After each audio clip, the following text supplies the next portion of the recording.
அத்தியாயம் 1. 9 என்றாள் ரூபலா. பூரியை பீத்து குருமாவில் குளிப்பாட்டி உள்ளே தள்ளி கொண்டிருந்த விஷ்ணு ரூபலாவை நிமிர்ந்து பார்த்தான். என்ன மேடம், திடீர்னு 9ன்னு சொல்றீங்க? அதுவா, நீ இப்ப சாப்பிட்டுக்கிட்டு இருக்கிற பூரி 9வது பூரின்னு சொன்ன. எப்போ வாஷ் பேஷனுக்கு போய் கை கழுவுறதா உத்தேசம்? கண்ணு வைக்காதீங்க மேடம். போன வாரம் பூரி பெருசு பெருசா இருந்தது, இந்த வாரம் சின்னது பண்ணிட்டீங்க. அதான் ஸ்கோர் ஏறிட்டே போகுது. பக்கத்தில் உட்கார்ந்து சாப்பிட்டு கொண்டிருந்த விவேக் சிரித்தான். போதுண்டா, 9ஓடு நிறுத்திக்க, வயிறு கெட்டுட போகுது. இன்னைக்கு நாம 2 பேரும் ஒரு கேஸ் விஷயமா மதுராந்தகம் வரைக்கும் போக வேண்டி இருக்கு. ஞாபகம் இருக்கா இல்லையா? மறப்பேனா பாஸ்? பாஸ், எனக்கு இந்த ஒற்றைப்படை எண் ராசி கிடையாது. 12ஓடு நிறுத்திக்கிறேன். மேடம், இன்னும் 3 பூரி போதும். ரூபலா விஷ்ணுவை முறைத்துவிட்டு சமையல் அறைக்குள் நுழைய விஷ்ணு விவேக்கிடம் பூரி திணித்த வாயோடு திரும்பினான். ரூபலா சமையல் அறைக்குள் நுழைந்து விட்டதை ஊர்ஜிதம் செய்து கொண்டவன் குரலை மெல்ல தாழ்த்தினான். பாஸ், என்னடா, உங்க பொது அறிவுக்கு ஒரு டெஸ்ட் வைக்கட்டுமா? வெய்யி. எத்தனையோ நம்பர்கள் இருக்க அரவாணிகளை 9ன்னு ஏன் சொல்றாங்க தெரியுமா? சொல்லிவிட்டு கண் சிமிட்டினான் விஷ்ணு. ஏண்டா, என்னோட பொது அறிவை சோதிக்க உனக்கு வேற கேள்வியே கிடைக்கலையா? என்ன பாஸ் இப்படி சொல்லிட்டீங்க? இது இன்டர்நேஷனல் இன்டெலிஜென்ட் கேள்வி பாஸ். எனக்கு இந்த மாதிரியான கேள்விகளுக்கெல்லாம் பதில் தெரியாது. சமையல் அறையிலிருந்து ரூபலா வெளியே வரத்துக்குள்ள நீயே சொல்லிட்டு பாப்போம். பதில் தெரியாதுன்னு சொல்லி பெருந்தன்மையா தோல்வியை ஒத்துக்கிட்டதுக்கு என்னோட நன்றி பாஸ். யானைக்கும் அடிசருக்கும்னு சொன்னது எவ்வளவு பெரிய சரியான பழமொழி. டேய், பேத்தாம உன்னோட பதிலை சொல்லுடா. பாஸ், அரவாணிகளை 9ன்னு ஏன் சொல்றாங்க தெரியுமா? எந்த ஒரு நம்பரையும் தலைகீழ திருப்பி போட்டு பார்த்தா இன்னொரு நம்பர் மாதிரி தெரியாது. 9ஐ திருப்பி போடுங்க, என்ன நம்பர் வரும்? 6. இப்படி ஒரே நம்பர்ல 2 நம்பர் இருக்கிறதால புரியுதுடா, புரியுது. எங்கிருந்துடா இது மாதிரியான விஷயமெல்லாம் உனக்கு கிடைக்குது? எஸ்எம்எஸ்ல வருது பாஸ். இந்த கன்றாவியை எல்லாம் யாரா உனக்கு அனுப்பி வைக்கிறாங்க? ஜெயலட்சுமி பாஸ். என்னது, ஜெயலட்சுமியா? ஏன் பாஸ் டென்ஷன் ஆகுறீங்க? சென்ட் மேரிஸ் காலேஜில் பிஎஸ்சி செகண்ட் இயர் படிக்கிறா பாஸ். அவ என்னோட மகிழா தோஸ்த். மகிழா தோஸ்தா? இந்தியில் மகிழா தோஸ்துன்னா கேர்ள் ஃப்ரெண்டுன்னு அர்த்தம் பாஸ். இதுக்கு தான் இந்தி தெரியாதவங்க கிட்ட பேசக்கூடாதுங்கிறது. என்னடா சொன்ன? ஒண்ணுமில்ல பாஸ், என்ன நானே திட்டிக்கிட்டேன். ரூபலா சமையல் அறையில் இருந்து வெளிப்பட்டாள். கையில் வெறும் தட்டு. எங்க மேடம் பூரி? காக்கா தூக்கிட்டு போயிடுச்சு. என்னது, காக்கா தூக்கிட்டு போயிடுச்சா? ஆமா மேடம், இது அநியாயம். உன்னோட 9ஆம் நம்பர் கேள்வி மட்டும் நியாயமா? கேட்டுட்டீங்களா மேடம்? உங்களுக்கு பாம்பு காது மேடம். நீ என்னதான் எனக்கு ஐஸ் வச்சாலும் சரி, no puri. Madam please, wash basin அந்த பக்கம் இருக்கு. சாரி மேடம், நான் அந்த கேள்வியை கேட்டதுக்காக 1 பூரியை வேணும்னா மைனஸ் பண்ணிக்கோங்க. நோ, 2 பூரியை மைனஸ் பண்ணிட்டு ஒன்னாச்சும் கொடுங்க மேடம். அரை பூரி கூட கிடையாது. ரூபலாவும் விஷ்ணுவும் சண்டை போட்டு கொண்டிருப்பதை புன்னகையோடு பார்த்து கொண்டிருந்த விவேக்கை அவனுடைய சட்டை பாக்கெட்டில் இடம் பிடித்திருந்த செல்போன் அழைத்தது. எடுத்து காதுக்கு ஒற்றினான். எஸ். மறுமுனையில் குரல் ஒலித்தது. சார், நான் டிஎஸ்பி செல்வகிருஷ்ணன் பேசுறேன். சொல்லுங்க செல்வகிருஷ்ணன், எப்படி இருக்கீங்க? Fine sir. ஓகே, திடீர்னு ஃபோன் பண்ணியிருக்கீங்க. பர்சனலா இல்லை ப்ரொஃபஷ்னலா? Professional sir. சொல்லுங்க சார். இந்த கேள்வியை உங்ககிட்ட கேட்க கஷ்டமா இருந்தாலும் கேட்டே ஆக வேண்டிய நிலைமை. நோ ப்ராப்ளம், கேளுங்க சார். உங்களுக்கு ஸ்வப்னாங்கிற பொண்ணை தெரியுமா? ஸ்வப்னா? எஸ். அந்த பேர்ல யாரையுமே எனக்கு தெரியாதே. அந்த பொண்ணு கிண்டியில் இருக்கிற மைக்ரோபயாலஜிக்கல் ரிசர்ச் இன்ஸ்டிடியூட்டில் ரிசர்ச் ஸ்காலரா ஒர்க் பண்ணிக்கிட்டு இருக்கா. சாரி மிஸ்டர் செல்வகிருஷ்ணன், நீங்க சொல்ற அந்த பொண்ணு யாருன்னே எனக்கு தெரியல சார். சொல்லுங்க. நீங்க அந்த பொண்ணு கூட நின்று போட்டோ கூட எடுத்திருக்கீங்க சார். என்னது, போட்டோவா? நானா? Yes sir. மிஸ்டர் செல்வகிருஷ்ணன், இப்போ எதுக்காக இந்த என்கொயரி? சார், அந்த பொண்ணை 1 வாரமா காணும் சார். அவளோட அண்ணன் ரிப்போர்ட் கொடுத்ததால இன்வெஸ்டிகேஷனை ஸ்டார்ட் பண்ணினேன். இந்த பெண் ஸ்வப்னா குடியிருந்த அப்பார்ட்மெண்ட்டை சோதனை போட்ட போது அவளுடைய மேஜை டிராயரில் நீங்களும் அவளும் சேர்ந்து எடுத்துக்கிட்ட போட்டோவும் ஸ்வப்னா உங்களுக்கு எழுதின ஒரு லெட்டரும் இருந்தது. என்னது, லெட்டரா? ஆமா சார். டியர் மிஸ்டர் விவேக், நான் ஸ்வப்னான்னு தொடங்கி எழுதப்பட்ட ஒரு கடிதம் முழுமையாய் எழுதப்படாமல் பாதியில் நின்று போயிருக்கு. செல்வகிருஷ்ணன், நீங்க சொல்ற ஒவ்வொரு விஷயமும் எனக்கு ஆச்சரியமா இருக்கு. எனக்கு ஸ்வப்னான்னு எந்த பொண்ணையுமே தெரியாது. இப்ப நீங்க எங்க இருந்து பேசிக்கிட்டு இருக்கீங்க? கிண்டி ரேஸ்கோஸ் ரோட்டில் இருக்கிற ரோஜா அபார்ட்மெண்ட்ஸ். ஸ்வப்னாவோட அபார்ட்மெண்ட் நம்பர் A4. நான் இப்ப வரேன். Please sir. செல்போனை அணைத்து யோசனையாய் ஷர்ட் பாக்கெட்டில் போட்டுக்கொண்ட விவேக்கை ரூபலாவும் விஷ்ணுவும் குழப்பமாய் பார்த்தார்கள். விஷ்ணு கேட்டான், என்ன பாஸ், ஒரு பத்திரிகையின் கவர் ஸ்டோரிக்கு தேவையான ஸ்வப்னா போட்டோ லெட்டர்னு வண்டியா மேட்டர் கொட்டுது. உங்க கற்புக்கு மேல ஒரு கேள்விக்குறி தெரியுதே பாஸ். டேய், சாரி பாஸ், நம்ம போலீஸ் டிபார்ட்மெண்ட்டுக்கு ஏதோ கன்னி தோஷம் போலிருக்கு. ரூபலா விவேக்கையே கவலையாய் பார்க்க அவன் அவளுடைய கன்னத்தை தட்டினான். என்ன ரூபி, பயந்துட்டியா? கொஞ்ச நாளாவே போலீஸ் டிபார்ட்மெண்ட்டுக்கு எதிராய் சில சதிகள் நடந்துகிட்டு இருக்கு. அந்த ஸ்வப்னா யாருன்னு எனக்கு தெரியல. போய் பார்த்துட்டு உனக்கு ஃபோன் பண்றேன். விவேக் சொல்லி கொண்டிருக்கும் போதே மறுபடியும் செல் அழைத்தது. எடுத்து டிஸ்பிளேயில் பார்த்தான். மறுபடியும் செல்வகிருஷ்ணன். சார் சொல்லுங்க செல்வகிருஷ்ணன், கண்ட்ரோல் ரூமிலிருந்து இப்பதான் செய்தி வந்தது சார். என்ன? அந்த ஸ்வப்னா ஸ்ரீபெரும்புத்தூர் போகிற பாதையில் யூக்கலிப்டஸ் ஃபாரஸ்ட் என்கிற பகுதியில் கோரமான முறையில் கொலை செய்யப்பட்டு கிடப்பதாய் ஒரு தகவல் சார். அத்தியாயம் 2. பெங்களூர் கண்டோன்மெண்ட் பகுதி கொசுவலையில் வைத்து மூடிய தினசில் பனிமூட்டத்தில் சிக்கியிருக்க அந்த அதிகாலை வேளையில் வேகமாய் வாக்கிங் சூட்டில் வாக்கிங் போய்கொண்டிருந்தாள் நித்யா. 23 வயது, கிட்டத்தட்ட 5.5 அடி உயரம், உண்மையாகவே பொன்னிறம். ஒரு பெண் அழகாய் இருக்க தேவையான சாமுத்திரிகா லட்சணங்களோடு ஒத்து போயிருந்ததால் எதிரில் வந்து கொண்டிருந்த ஜொல்லு வாக்கர்கள் நித்யாவை பார்வையால் மென்றுவிட்டு போனார்கள். நித்யா யாரையும் பொருட்படுத்தாமல் வியர்க்க நடந்து ஒயிட் ஃபீல்ட் ஸ்கொயரில் நிறுத்தியிருந்த தன் காருக்கு வந்தாள். பெங்களூரின் கிழக்கு பக்கம் ஒரு பிரம்மாண்டமான ஸ்டிக்கர் பொட்டு மாதிரி சூரியனின் உதயம் தெரிந்தது. நித்யா கார் சாவியை காரின் லாக் சிஸ்டர் துவாரத்துக்கு கொடுத்தபோது பின்பக்கம் அந்த குரல் கேட்டது. Good morning Nithya. திரும்பினாள். ஈஸ்வர் நின்றிருந்தான். கருநீல ஜாக்கிங் சூட் அணிந்து ஒரு இளம் ஹீரோ போல் தோற்றம் காட்டிய ஈஸ்வர் நித்யாவின் காதலன், ஒரு சாஃப்ட்வேர் கம்பெனியின் எக்ஸிகியூட்டிவ் டைரக்டர். நித்யா காரினின்றும் விலகி ஈஸ்வரிடம் வந்தாள். Good morning Eshwar. என்ன இன்னைக்கு என்னோட ஏரியாவுக்கு வாக்கிங் வந்துட்டீங்க? உங்க ஏரியா அழுத்து போச்சா? அதெல்லாம் ஒண்ணுமில்ல நித்யா, உன்கிட்ட கொஞ்சம் தனியா பேசணும், அதான் வந்தேன். என்ன பேசணும்? நான் ஒரு விஷயம் கேள்விப்பட்டேன். அது உண்மையா பொய்யான்னு தெரியல. அதான் அதை கன்ஃபார்ம் பண்ணிக்க தான் வந்தேன். என்ன கேள்விப்பட்டீங்க? நீ ஸ்விஸ்ஸுக்கு போய் MBA படிக்க இருக்கிறதா எனக்கு நியூஸ் வந்தது. அது உண்மையா? ஈஸ்வர், இன்னைக்கு சாயந்தரம் நானே இதை பத்தி உங்ககிட்ட பேசலாம்னு இருந்தேன். அதுக்குள்ள நீங்களே கேட்டுட்டீங்க. என் ஃப்ரெண்ட் ஒருத்தி மூலமா ஸ்விஸ்ஸில் இருக்கிற ஹாரிஸ் யூனிவர்சிட்டிக்கு MBA படிப்புக்காக அப்ளை பண்ணியிருக்கேன். சீட் கிடைச்சா படிக்க போலாம்னு இருக்கேன். இந்த படிப்பு உனக்கு தேவையா நித்யா? ஏன் இப்படி ஒரு கேள்வி? நித்யா, உன்னோட அப்பாவுக்கு ஏகப்பட்ட கம்பெனிஸ், ஏராளமான பிஸ்னஸ், அதை நிர்வாகம் பண்ணுறதுக்கு நிறைய MBA படித்தவங்க இருக்கும்போது நீ எதுக்காக வெளிநாட்டுக்கு போய் 2 வருஷம் தங்கி படிச்சுட்டு வரணும்? உன்னை கல்யாணம் பண்ணிக்க போகிற எனக்கும் பணத்துக்கு குறைச்சலா என்ன? ஒரு பெரிய சாஃப்ட்வேர் கம்பெனிக்கு ஈடியா இருக்கேன். இந்த வருஷமே உனக்கும் எனக்கும் கல்யாணத்தை முடிக்க என்னோட அப்பாவும் அம்மாவும் ஆர்வமா இருக்கும்போது நீ வெளிநாட்டுக்கு போய் படிக்க போறேன்னு சொல்றது எந்த வகையில் நியாயம்? நித்யா மார்புக்கு குறுக்காக கைகளை கட்டிக்கொண்டு புன்னகைத்தாள். ஈஸ்வர், நீங்க இப்படி பேசுறது எனக்கு ஆச்சரியமா இருக்கு. ஸ்விஸ்ஸில் இருக்கிற ஹாரிஸ் யூனிவர்சிட்டி உலகளவில் புகழ் வாய்ந்த யூனிவர்சிட்டி. அங்கே படிச்சு பட்டம் வாங்கினால் அது எனக்கு மட்டுமல்லாமல் உங்களுக்கும் மிகப்பெரிய கௌரவம். நான் படிக்க போறேன்னு சொன்னா நீங்க கை குலுக்கி பாராட்டுவீங்கன்னு நினைச்சேன். நித்யா, அனுபவம் கற்றுத்தருகிற படிப்பை காட்டிலும் வேற ஒரு பெரிய படிப்பு இருக்கவே முடியாது.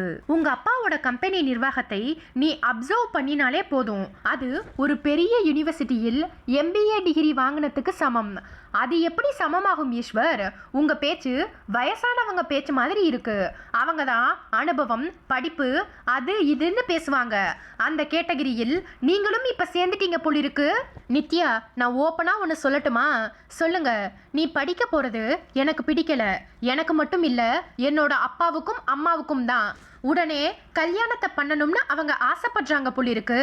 ஆமா, சாரி ஈஸ்வர், நம்ம கல்யாணம் 2 வருஷத்துக்கு அப்புறம் தான் நடக்கும். அதாவது நான் MBA டிகிரி வாங்கின பின்னாடி.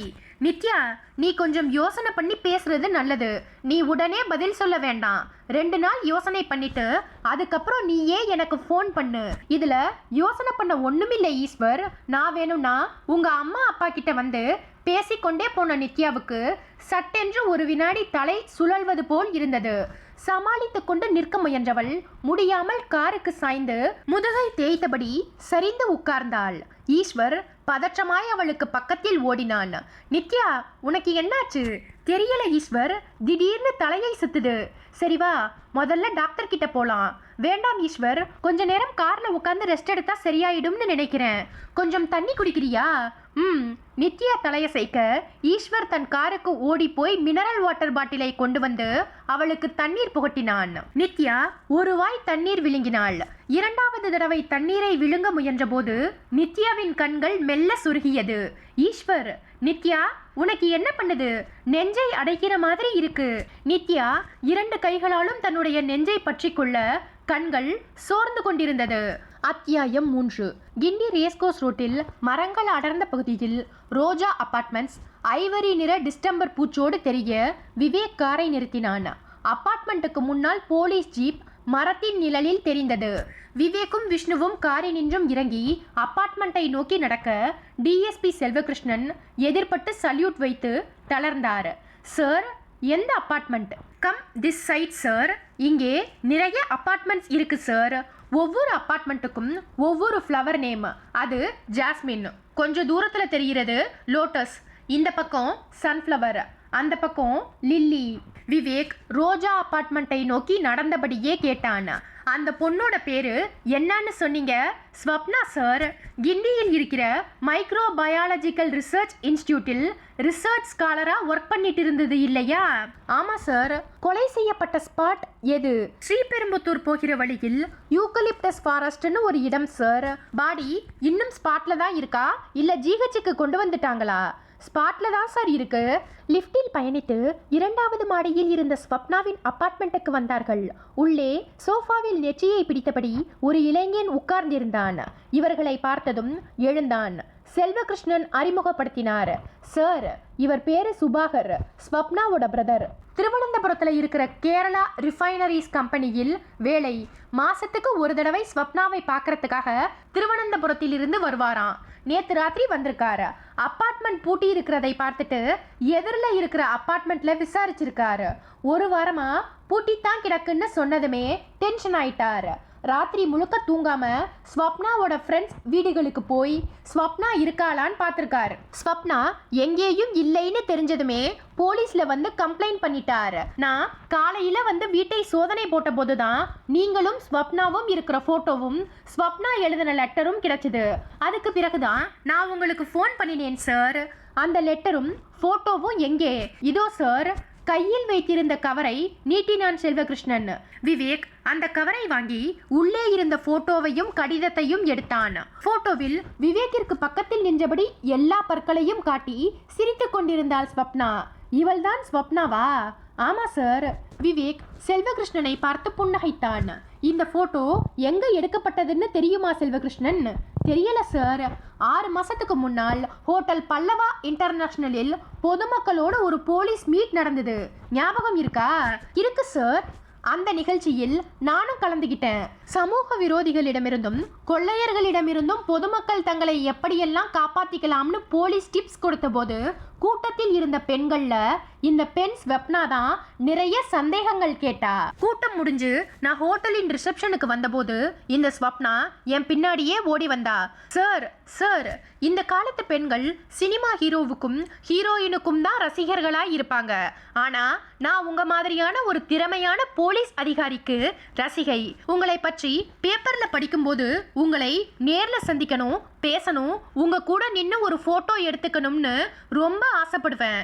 இன்னைக்கு அந்த ஆசை நிறைவேற போகுது. இஃப் யூ டோன்ட் மைண்ட், நான் உங்கள் கூட நின்று ஒரு ஃபோட்டோ எடுத்துக்கலாமான்னு கேட்டா. நான் அனுமதி கொடுத்ததுமே அங்கே இருந்த ஒரு ஃபோட்டோகிராஃபரை கூப்பிட்டு ஸ்னாப் பண்ண சொன்னா. அப்போ எடுத்த ஃபோட்டோ தான் இது. விவேக் சொல்லிவிட்டு தன் கையில் வைத்திருந்த அந்த கடிதத்தை பிரித்தான். தமிழில் அழகான கையெழுத்தில் எழுதப்பட்ட கடிதம் அது. டியர் மிஸ்டர் விவேக், நான் ஸ்வப்னா. உங்களை நேரில் சந்தித்த நாளிலிருந்தே என் மனம் அலைப்பாய்ந்து கொண்டிருக்கிறது. உங்களுடன் நிறைய பேச வேண்டும். ஏதாவது ஒரு ஹோட்டலில் டின்னர் சாப்பிட்டு கொண்டே நிதானமாய் பேச வேண்டும். அதற்கு முன்னால் இந்த லெட்டருடன் நான் அனுப்பியுள்ள ஆ கடிதம் அந்த ஆ என்ற எழுத்தோடு நின்று போயிருந்தது. விவேக் அந்த லெட்டரை திருப்பி பார்த்துவிட்டு செல்வகிருஷ்ணனை ஏறிட்டான். இந்த லெட்டரை தவிர வேற ஏதாவது லெட்டர் கிடைச்சதா செல்வகிருஷ்ணன்? இல்ல சார். வீட்டை நல்லா சர்ச் பண்ணினீங்களா? பண்ணிட்டேன் சார். இது என்ன ஆ தெரியல சார். ஸ்வப்னாவின் அண்ணனிடம் திரும்பினான் விவேக். மிஸ்டர் சுபாகர், இந்த லெட்டரில் குறிப்பிட்டிருக்கிற ஆ என்ற எழுத்துக்கு என்ன அர்த்தம்னு உங்களுக்கு பிடிபடுதா? இல்ல சார். உங்க சிஸ்டருக்கு என்ன வயசு? 23 சார். அம்மா அப்பா அவங்க நாங்க சின்ன பிள்ளைகளா இருக்கும்போதே இறந்துட்டாங்க சார். உங்களுக்கு கல்யாணம் இன்னும் இல்லை சார். ஸ்வப்னாவுக்கு கல்யாணத்தை பண்ணிட்டு நான் பண்ணிக்கலாம்னு இருந்தேன். ஸ்வப்னாவுக்கு ஏதாவது லவ் அஃபேர்ஸ் அப்படி எதுவும் இருக்கிற மாதிரி எனக்கு தெரியல சார். மிஸ்டர் சுபாகர், நீங்க திருவனந்தபுரத்திலிருந்து மெட்ராஸுக்கு மாசத்துக்கு ஒரு தடவை உங்க தங்கச்சி ஸ்வப்னாவை பார்க்க வரீங்க இல்லையா? ஆமா சார். எத்தனை நாள் தங்குவீங்க? 2 நாள். கடந்த முறை நீங்க சென்னை வந்தபோது ஸ்வப்னா சந்தோஷமாய் இருந்தாளா? எப்பவுமே அவ சந்தோஷமாய் தான் இருப்பா சார். அவளுக்கு கவலைப்பட தெரியாது. பட் சொல்லுங்க, இந்த சமுதாயத்து மேல அவளுக்கு நிறைய கோபம் இருந்தது. கோபத்துக்கு என்ன காரணம்?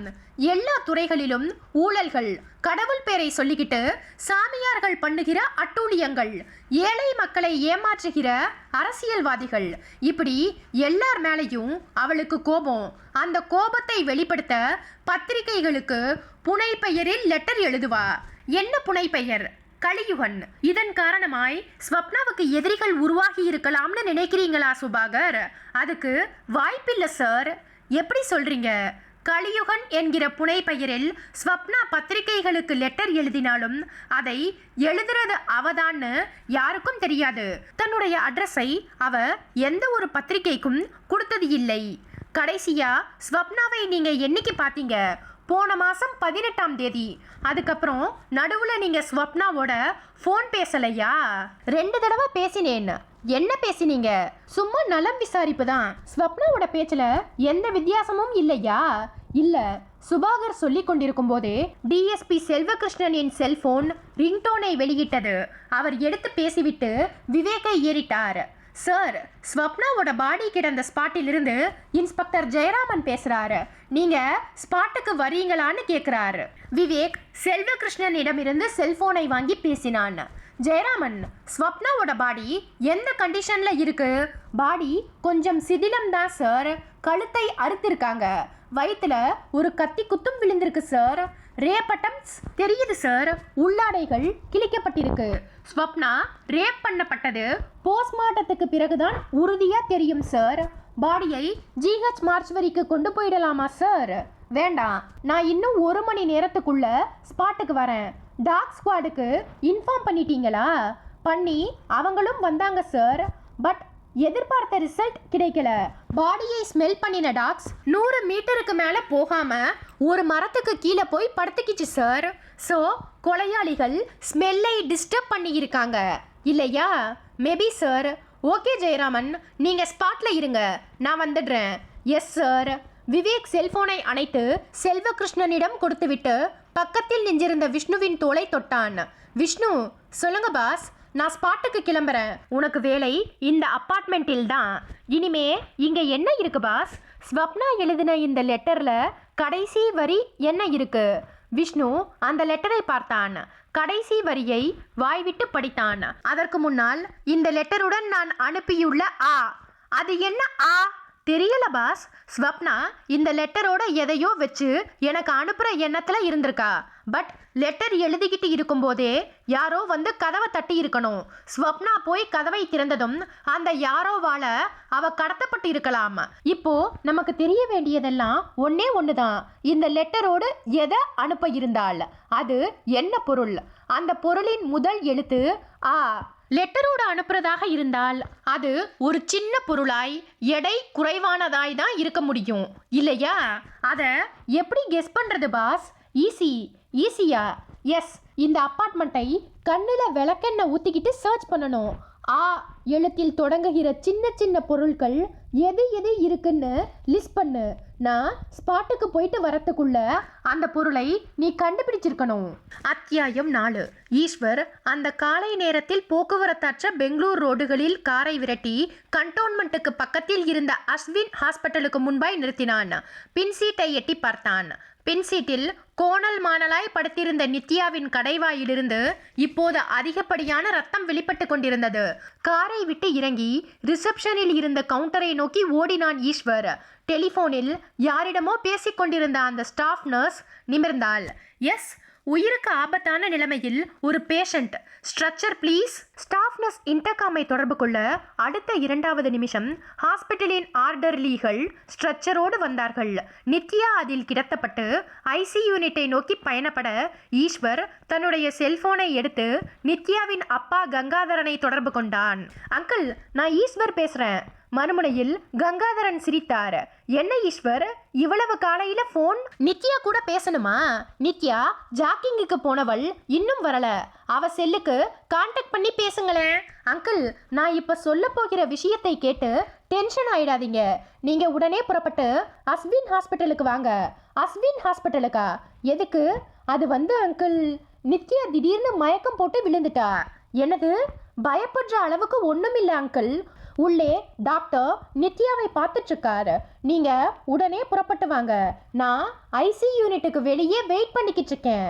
ஈஸ்வர் பேசிவிட்டு செல்போனை அணைத்து சட்டை பாக்கெட்டில் போட்டுக்கொண்டு வேக வேகமாய் ஐசி யூனிட்டை நோக்கி போனான். எதிரே அந்த ஸ்டாஃப் நர்ஸ் வந்தாள். அந்த பொண்ணோட வந்தது நீங்க தானே? ஆமா, டாக்டர் உங்களை கூப்பிட்டாரு. எந்த ரூம்? ஸ்ட்ரைட்டா போய் லெஃப்ட்ல கட் பண்ணுங்க. First room. Doctor Chennakesavan. Eswar hospital வராந்தாவில் வேக வேகமாய் நடை போட்டான். சென்டட் பினாயில் காற்றில் மணமணத்தது. நிமிஷ நடை. டாக்டரின் அறை வந்தது. ஈஸ்வர் வெறுமன சாத்தியிருந்த அறை கதவை தள்ளிக்கொண்டு உள்ளே எட்டி பார்க்க டாக்டர் சென்னகேசவன் கப்பன் சாசரை கையில் பிடித்து கொண்டு காப்பியை உறிஞ்சி கொண்டிருந்தார். பாலிஸ் போட்ட மாதிரியான வழுக்கை தலை, காதோரம் மட்டும் முடி தெரிந்தது. எஸ் என்றார். டாக்டர், அந்த பொண்ணோடு வந்தது நான் தான். தமிழா? ஆமா டாக்டர். பொண்ணு பேர் என்ன? நித்யா. அந்த பொண்ணு உங்களுக்கு என்ன ஆகணும்? நான் கல்யாணம் பண்ணிக்க போகிற பொண்ணு டாக்டர். எங்கே மயக்கம் போட்டு விழுந்தாங்க? ஒயிட் ஃபீல்டு ஸ்கொயரில் வாக்கிங் போயிட்டு வந்தவங்க என் கூட பேசிட்டு இருந்தாங்க. பேசிட்டு இருக்கும்போதே திடீர்னு மயக்கம் போட்டு விழுந்துட்டாங்க. பொண்ணோட அப்பா யாரு? கங்காதரன் டாக்டர். கங்கா குரூப்ஸ் கம்பெனியோட எம்டி. டாக்டர் சென்னகேசவன் தன் கையில் இருந்த கப்பன் சாசரை அதிர்ச்சியோடு கீழே வைத்துவிட்டு ஈஸ்வரை ஏறிட்டார். என்ன சொன்னீங்க? கங்கா குரூப்ஸ் கம்பெனியின் எம்டி கங்காதரனோட பொண்ணா இந்த நித்யா? Yes doctor. டாக்டர் காப்பியை குடிக்காமல் அப்படியே வைத்துவிட்டு எழுந்தார். இதை வந்த உடனேயே நீங்க சொல்லி இருக்கலாமே. மிஸ்டர், பை த பை, உங்க பேர் என்ன? ஈஸ்வர். கங்காதரனுக்கு ஃபோன் பண்ணி விஷயத்தை சொல்லிட்டீங்களா? சொல்லிட்டேன் doctor. He is on the way. இந்நேரம் வந்துக்கிட்டு இருப்பார். ஓகே, அவர் வந்ததும் நீங்கள் 2 பேரும் என்னோட இந்த ரூம்லேயே இருங்க. நான் ஐசிக்கு போய் நித்யாவை பார்த்துட்டு வந்துடுறேன். வேக வேகமாய் ஐசி யூனிட்டை நோக்கி போனார். ஈஸ்வர் அங்கிருந்த நாற்காலியில் அப்படியே தளர்ந்து போய் உட்கார்ந்திருந்தான். ஒரு 10 நிமிஷம் கரைந்திருந்த போது பதட்ட உடம்போடும் வியர்த்த முகத்தோடும் கங்காதரன் அறைக்குள் நுழைந்தார். ஈஸ்வர், வாங்க அங்கிள். நித்யா இப்ப எப்படி இருக்கா? அவருடைய உடலும் குரலும் நடுங்கியது. டாக்டர் பார்த்துட்டு இருக்காரு அங்கிள். உங்களையும் என்னையும் இதே ரூம்ல வெயிட் பண்ண சொன்னார். ஈஸ்வர், நித்யாவுக்கு என்னாச்சு? எனக்கும் ஒன்றும் புரியல அங்கிள். வாக்கிங் போயிட்டு வந்த நித்யா கிட்ட அவ எம்பிஏ படிப்பு சம்பந்தமா பேசிட்டு இருந்தேன். பேசிட்டு இருக்கும் போதே திடீர்னு மயக்கம் போட்டு விழுந்துட்டா. கடைவாயில் லேசா ரத்தம். என்னது, ரத்தமா? கங்காதரன் கேட்டு திடுக்கிட்டு கொண்டிருக்கும் போதே அறையின் கதவை திறந்து கொண்டு டாக்டர் சென்னகேசவன் உள்ளே வந்தார். அவருடைய முகம் இருண்டிருந்தது. நடையில் ஒருவித தொய்வு தெரிந்தது. அத்தியாயம் 5. ஸ்ரீபெரும்புத்தூர் போகும் வழியில் வனத்துறையினரால் வளர்க்கப்படும் அந்த யூக்கலிப்டஸ் ஃபாரஸ்ட் வானுயர்ந்த மரங்களோடு அடர்த்தியாய் இருந்தது. விவேக்கும் செல்வகிருஷ்ணனும் ஜீப்பை ஹைவேஸ் ரோட்டிலேயே நிறுத்திவிட்டு ஃபாரஸ்டுக்குள் நுழைந்து நடந்தார்கள். உள்ளே 100 மீட்டர் தூரம் போனதுமே இன்ஸ்பெக்டர் ஜெயராமன் சல்யூட்டோடு எதிர்பட்டார். Come this side sir. கூட்டிக் கொண்டு போனார். பாடியை முதல்ல பார்த்தது யாரு? இந்த வனத்துறையை சேர்ந்த ஒரு ஊழியர் சார். பேரு சக்திவேல். பாடி எந்த அளவுக்கு டீகம்போஸ் ஆயிருக்கு? ஒரு 20% சார். பட் பாடியில் ஸ்மெல் இல்லை சார். ஒரு மரத்துக்கு கீழே ஸ்வப்னாவின் உடல் மல்லாந்து தெரிந்தது. பாதி கழுத்து அறுக்கப்பட்டிருக்க, குரல் வளையும் இரத்த குழாய்களும் துண்டிக்கப்பட்ட நிலையில் இரத்தம் உறைந்து போய் தெரிந்தது. பாதி கண்கள் திறந்திருக்க, வாய் பிளந்து பல்வரிசையை காட்டியது. நாசி துவாரங்களில் ஈக்கள் உட்கார்ந்து பறந்தன. ஜெயராமன் சார், மர்டர் நடந்த இந்த ஸ்பாட்ல ஏதாவது தடயத்தை கண்டு எடுத்தீங்களா? எதுவுமே கிடைக்கல சார். மர்டரை வேற எங்கேயோ பண்ணிட்டு பாடியை இங்கே கொண்டு வந்து டிஸ்போஸ் பண்ணியிருக்காங்க சார். ஸோ இந்த இடத்துல எதுவுமே கிடைக்கல. பாடியை முதல்ல பார்த்த வனத்துறை ஊழியர் சக்திவேல் எங்கே? நான் தான் சார். தொளவென்று யூனிஃபார்ம் அணிந்த ஒரு நபர் கான்ஸ்டபிள்களுக்கு பின்னால் இருந்து வெளிப்பட்டார். விவேக்கிற்கு முன்பாய் வந்து மார்புக்கு குறுக்காக கைகளை கட்டிக்கொண்டார். பாடி இந்த இடத்துல இருக்கிறது உங்களுக்கு எப்படி தெரிஞ்சது? பொதுவா ஃபாரஸ்ட்டுக்கு மேல் கழுகுகள் சுத்திட்டு இருந்தா உள்ளே ஏதாவது மிருகம் செத்து கிடக்குதுன்னு புரிஞ்சுக்கிட்டு அந்த பக்கமா போய் பார்ப்பேன் சார். இன்னைக்கும் அதே மாதிரி ஃபாரஸ்ட்டுக்கு மேலே கழுகுகள் பறந்துட்டு இருந்ததால இந்த பக்கமா வந்து பார்த்தேன். ஒரு பொண்ணு செத்து கிடக்கிறத பார்த்ததும் ஷாக் ஆயிட்டேன். உடனே போலீஸுக்கு தகவல் கொடுத்தேன். ஃபாரஸ்ட்டுக்குள்ள இவ்வளவு தூரம் வந்து பாடியை டிஸ்போஸ் பண்ணிட்டு போயிருக்காங்க. உங்களுக்கு எப்படி தெரியாம போச்சு? சார், இந்த யூக்கலிப்டஸ் ஃபாரஸ்ட் வர வர ஒரு பிக்னிக் ஸ்பாட் மாதிரி ஆயிடுச்சு. யாரையும் கட்டுப்படுத்த முடியல. நான் ஒரு ஏரியாவில் டியூட்டி பார்த்துட்டு இருக்கும்போது இன்னொரு ஏரியாவுக்குள்ள பூந்துடுறாங்க. இதுல லவ்வர்ஸ் தான் அதிகம். காலேஜுக்கு கட்டடிச்சிட்டு இங்க வந்துடுறாங்க. பெருசா வேலி போட்டால் ஒழிய இதை தடுக்க முடியாது சார். சக்திவேல் சொல்லிக் கொண்டிருக்கும் போதே விவேக்கின் செல்போன் வந்தே மாதரம் ரிங்டோனை வெளியிட்டது. எடுத்தான்.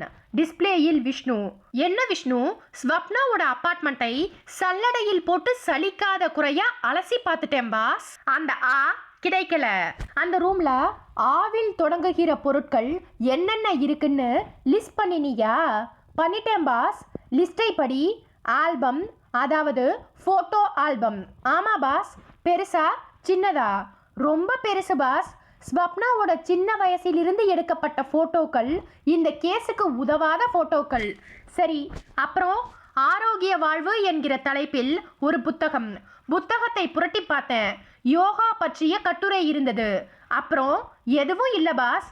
தேடி தேடி பார்த்ததுல ஆன்னு கொட்டாவி தான் வருது. விஷ்ணு, நீ உன்னோட உத்தியோகத்தை ராஜினாமா பண்ணிடு. என்ன பாஸ் இப்படி சொல்றீங்க? அந்த எதுன்னு நான் ஸ்வப்னாவோட அப்பார்ட்மெண்ட்டுக்குள்ள இருக்கும்போதே கண்டுபிடிச்சிட்டேன். உண்மையாவா பாஸ்? சொல்லுங்க பாஸ், அது என்ன? நீ இப்போ அப்பார்ட்மெண்ட்டுக்குள்ள தானே இருக்க? ஆமா பாஸ். டிவிக்கு பக்கத்துல ஒரு ஸ்டாண்ட் இருக்கு, பாத்தியா? பார்த்துட்டு தான் இருக்கேன். அந்த ஸ்டாண்டுக்கு மேலே என்ன இருக்கு? ஒரு டேப் ரெக்கார்டர். அதுக்கு பக்கத்தில் கேசட் பாக்ஸ். அந்த பாக்ஸுக்குள்ள என்ன இருக்குன்னு பார்த்தியா? பார்த்தேன் பாஸ். எல்லாமே சினிமா பாட்டு கேசட்ஸ். அந்த கால மதுர வீரனிலிருந்து இந்த கால மன்மதன் வரை இருக்கு. அதில் எல்லாமே சினிமா கேசட்ஸ் தானா? நான் சரியா பார்க்கல பாஸ். இப்போ பாரு, வேற கேசட்ஸும் இருக்கலாம் பாஸ். அப்படியே இருந்தாலும் கேசட்டுக்கு காதானே வரும், வராதே. அது ஆடியோ கேசட்ஸ் தானே பாஸ். நீங்க இருக்கிற திசைக்கு ஒரு ஜே.